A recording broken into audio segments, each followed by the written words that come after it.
Hello everyone and welcome back to another video here on the channel, and today we are of course going to be looking at the 2022 season, and this is going to be our predictions before it all starts. As always, I'm joined by Mr. Kruger himself, Ewan, and we're going to be looking at our predictions for the Grandtours and the monuments, including World Championships. So yeah, without further ado, Ewan, looking forward to the first one, La Primavera, Milano-San Remo. Horrendously difficult to predict, but yeah, who are your top three? Well, as you said, it's one of the hardest races to predict in the pro calendar. It's the first monument of the year as well. We go into it with a little bit less knowledge of the form. However, I am going to assume that it will be a reduced sprint, given that we had a solo winner last year. I think they're going to learn their lesson and chase down someone if they go off. And I'm going to say third place will go to Mathieu van der Poel. Second place will go to Sonny Colbrelli, whilst the winner will be Wout van Aert. He's the fastest sprinter. He's won on the Via Roma in the past, and I could see him potentially winning again in 2022. However, if Caleb Ewan decides to focus on Milano-San Remo, which I could see happening next year,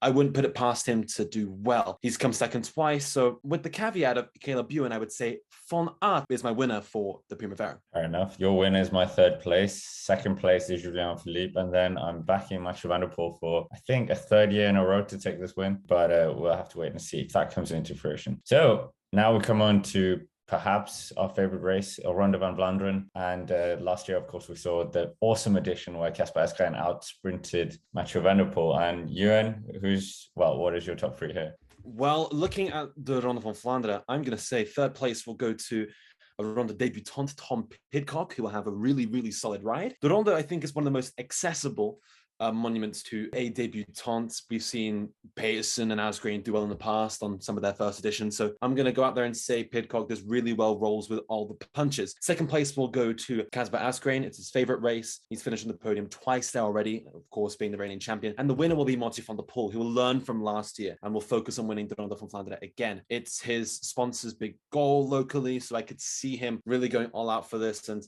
hopefully taking the win there after keeping a low profile at San Remo, I'm hoping. Right, I'm going to go for the world champion finally gets onto the podium, João Philippe in third place. Then we're going to have a Dane in second place, but not the Dane you were talking about. He has finished on the podium before. That is Mads Pedersen, who finished second back when Nicky Terpstra took the win. But winner, we're staying with this epic rivalry. You went for Mathieu van der Poel. I'm going to raise you Wout van Aert, and we're going to have him take his home monument, one of them, for the first time in his career. May I just point out, has Van Aert ever won a cobble classic, like a big one? Again, Van der Poel is in attendance. Van der Poel wasn't there. Have you seen Wout van Aert right now? He's amazing. He's doing well in cyclocross, but it's different to change those skills. We'll see. Van der Poel looked unstoppable last year. We'll see. So we'll see.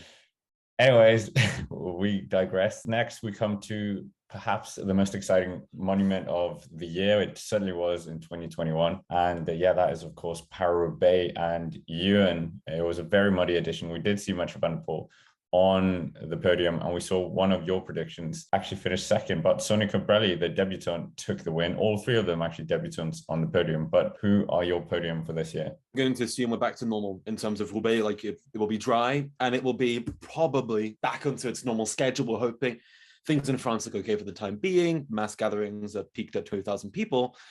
But in terms of the racing, I think it will be Van der Poel and Van Aert for third and second, with Van Aert winning that sprint between the two. Because let's be honest, Van Aert needs to prove himself in Roubaix. He's been there twice already, failed to get the podium on both occasions. Van der Poel doesn't need a second silver medal in a row. I think he'll want to go for the win or nothing, but they're going to be played out by the team that learned a lot from this year by being played out themselves, the Koenig Quickstep. And I'm going to say it's the most consistent Roubaix rider in that team who's going to take the win. It will be Yves Lampaert, who wins Roubaix in 2022.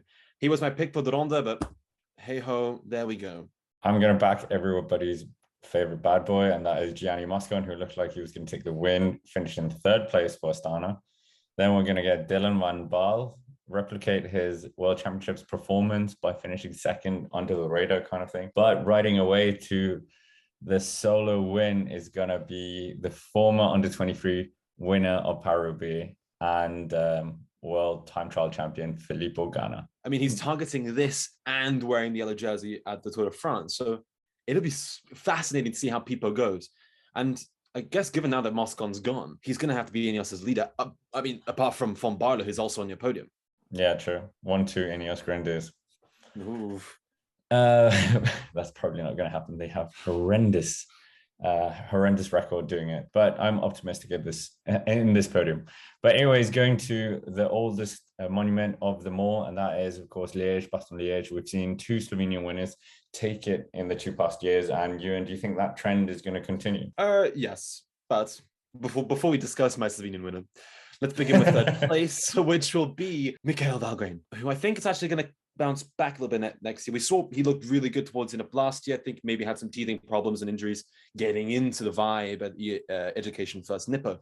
But he's going to finish in third, I believe, either a solo and a sprint, whilst up the road, we're going to see Pogačar and Alaphilippe battle it out between the two. The winner will be Tadej Pogačar, with Alaphilippe finishing second once again in Liège behind Pogačar, who I think is going to attack on La Rochefoucauld, and him and Alaphilippe just battle it out to the end, stay together for a sprint.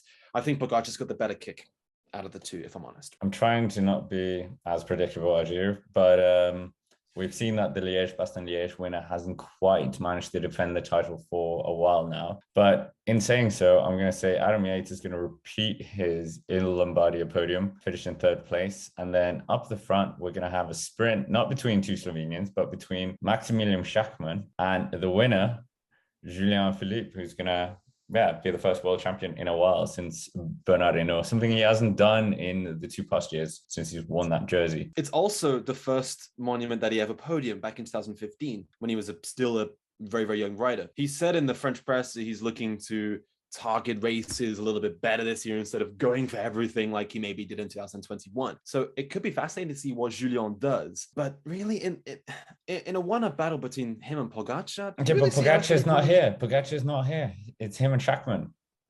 Okay. I'll let you believe this Maxi Schachmann, Julian Alaphilippe fantasy. Nevertheless, let's move on to the Says the one wearing what? The German national champions jersey. And you're not backing which is one of my favorite jerseys in the peloton, and I love Maxi Schachmann. But yeah, oh well.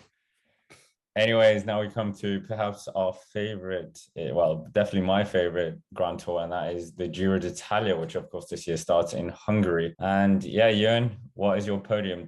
Are you having Attila Valter, the home favorite? Does he make it onto your podium? He doesn't make it onto my podium. We'll actually discuss him later on, but I think he's going to have a really good ride. I'm hoping, I swear by my passport, that Attila Valter does a really good attack at the end of stage 1 of this year's Giro d'Italia and really tries to get that pink jersey once again. It'd be great to see them on home roads. Nevertheless, he's not on the podium, but Vlasov is. He will finish on my third position. Richard Carapaz of Ineos Grenadiers finishes in second. Maybe, I don't know. Okay, this top 2 is really difficult to decide, but I'm going to say João Almeida wins. But I could see it being a really interesting battle between the two. Two quite different riders. But Carapaz is the most consistent Grand Tour rider outside of the Slovenians in recent times. So I'm almost projecting a podium for him nonetheless, if he stays upright. So yeah, I think the Giro is going to be interesting because we don't have Pogrog or Bernal there. So it looks a little bit more open, I'd say. And with Almeida now on his new team, which looked wrong, it's going to be fascinating.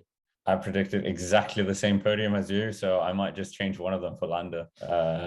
Landa, really? Everlasting Landa faith that, unfortunately didn't really play out in the Giro or anything else that he was in a part of the Vuelta of August last year. But I completely back what you said. Alexander Vlasov, of course, in his new team, Bora Hansgrohe, then Richard Carapaz might be let off the leash again. But just to change it up, I'll put Carapaz in third and Vlasov in second and João Almeida to take the win. It will be very interesting to see what he does this year.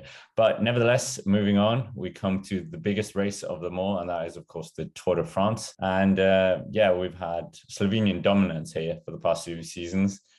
Ewan, is it Slovenian dominance in 2022 again? Yes. We've discussed it on the channel multiple times. Yeah. I think we've got separate videos for Roglič and Pogačar here. That's my top 2. Pogačar wins. Roglič in second. Third place, I'm going to assume goes to Ineos Grenadiers, and that would be Bernal as the leader of the team. But my rogue pick here, I wouldn't be surprised if Lutsenko finishes in third. But the safe pick here would be Egan Bernal. I've tried, it's still the same names, but in different order. So the winner, Primož Roglič. Second place, Egan Bernal. I don't believe in myself. And then Tadej Pogačar gets caught out in the couple stage, in the crosswinds, whatever, and finishes in third place. That's probably not going to happen, but yeah, there we go. Even after Pogačar's stellar ride at the Ronde van Vlaanderen. And his cyclocross win. Exactly. He's making waves. I'm sure he's going to be battling against Van der Poel and Van Aert very, very soon. So anyways, now we come to the final Grand Tour. And that is, of course, the Vuelta a España. Of course, here we've seen supreme dominance by Primož Roglič in the past 3 seasons. And Ewan, do you think that's going to continue in 2022? Well, I am not 100% sure. I think it's going to be a really fascinating battle between Pog and Rog here. Because, of course, Tour de France, everyone's amped up. I think this one's going to be a little bit more unpredictable because Pogačar said he wants to ride this. We'll see if that comes into fruition. Roglič as well has not fully confirmed his timetable, but we're hoping he goes here to get that historic number 4. Yeah, it's going to be fascinating to watch. I'm going to say Pogačar wins, however, with Roglič in second. If third place is difficult, Carapaz or Enric Mas? That is a question. But to be honest, behind Pogrog, no one really cares. I'm going to say it's going to be Enric Mas because Movistar will go all out. Okay, for the first time, I'm not going to put Primož Roglič on the podium at a Vuelta a España. Remco Evenepoel, however, he's going to finish in third place. Oh. Enric Mas continues his fine podium performance, consistency, finishes in second again, and then Tadej Pogačar takes the win. Anyways, now we go on to the Worlds, and that is, of course, in Australia. And Ewan, there's not much information about the course. You said it looked a bit hilly, but yeah, does your podium reflect that? So for the road race, I mean, it's hard to really guess. Thank you very much, World Championship organizers, for poor profiles that are pretty much out of scale. But that's besides the point. Third place, I think, will be Sonny Colbrelli of Italy. See, I'm changing it as we talk right now.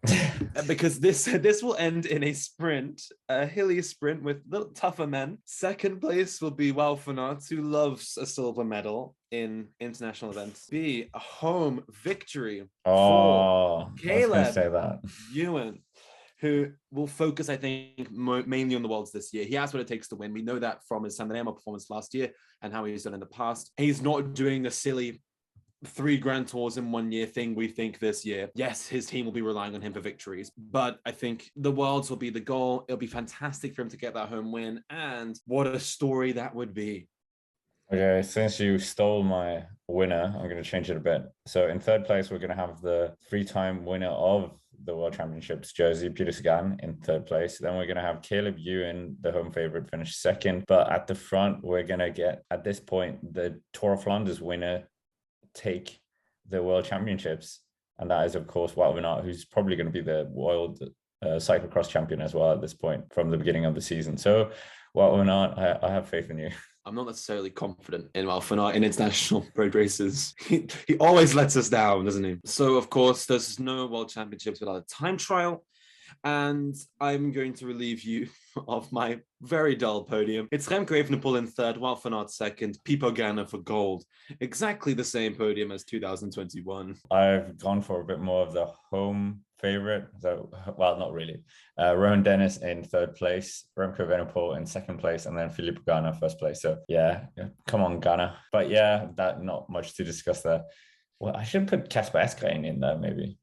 No. Anyways, now we come to the final race in our predictions, and that is, of course, probably the most forgotten about monument, really, in terms of excitement, and that is the race of the falling leaves. And we saw Tadej Pogačar, superb performance last year. And Ewan, do you think he's going to continue that this year as well? Well, to compensate for my dull podium last time, I've gone for a wacky and quirky one this time. Whether this happens or not, we'll find out. There'll be 2 men up the road, and there won't be much of a charge behind, whilst everyone looks at each other thinking, well, what's happening now? Those 2 riders will be Giulio Ciccone of Trek Segafredo and Attila Valter of Groupama Français des Jeux. Who is going to win out of those 2? I believe it's going to be Giulio Ciccone of Trek Segafredo, who wins Lombardia at home.